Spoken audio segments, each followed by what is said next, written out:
সাধারণ মানুষের কাছে ইসলাম সম্পর্কে নেগেটিভ মেসেজ যায়, মুসলিমরা ইসলামের আসল রূপ দেখতে পায় না, কারণ ইসলামের প্রতি অনুসরণের প্রতি আগ্রহ হয় না। এগুলো থেকে আমরা বিরত থাকার চেষ্টা করবো। প্রয়োজনে সেগুলো নিজেদের মধ্যে বসে ফয়সালা করে দেবো। ইসলামী অনুশাসনের প্রতি আগ্রহী হয় যেমন আলোচনা করতে হবে।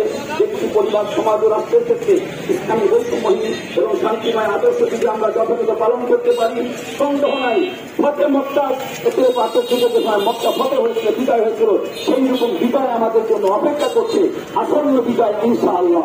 আল্লাহ আমাদের সকলকে কামনা করুক, আপনার কল্যাণ দান করুক।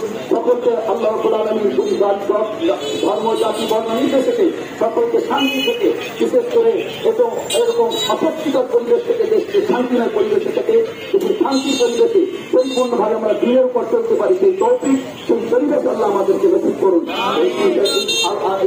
আহ্বান রেখে এই দোয়া করে আমি সকলকে ধন্যবাদ জানিয়ে শেষ করছি। আসসালামু আলাইকুম ওয়া রাহমাতুল্লাহি ওয়া বারাকাতুহু। দোয়া করছি, আল্লাহুম্মা সাল্লি আলা সাইয়্যিদিনা মুহাম্মাদিন নাবিয়্যিল উম্মি ওয়া আলা আলিহি আল্লাহুম্মা আমিন। ربنا ظلمنا انفسنا وان لم تغفر لنا وترحمنا لنكونن من الخاسرين। আল্লাহ মেহেরবানি করে আমাদেরকে মাফ করে দিন। আল্লাহ আমাদের কর্মকাণ্ড ভুল থাকলে মাফ করে দিন।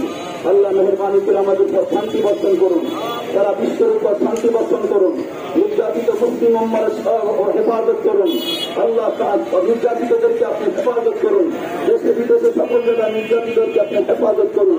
বিশেষ করে নির্যাতিত মুসলিমদেরকে আপনি হেফাজত করুন।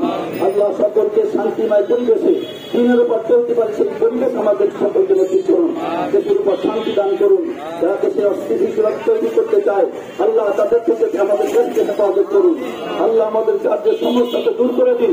রাসূল পাক সাল্লাল্লাহু আলাইহি ওয়াসাল্লাম ইসলাম সম্পর্কে কটূক্তিকারীদেরকে আপনি দুর্বল করে দিন, হেদায়েত দান করুন। হেদায়েত না থাকলে চিরতরে আপনি দুর্বল করে দিন। আল্লাহ সকল শান্তিতে থাকতে পারি।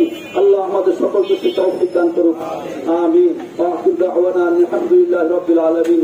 সাল্লাল্লাহু তাআলা আলাইহি ওয়া আলা আলিহি ওয়া আসহাবিহি আজমাইন।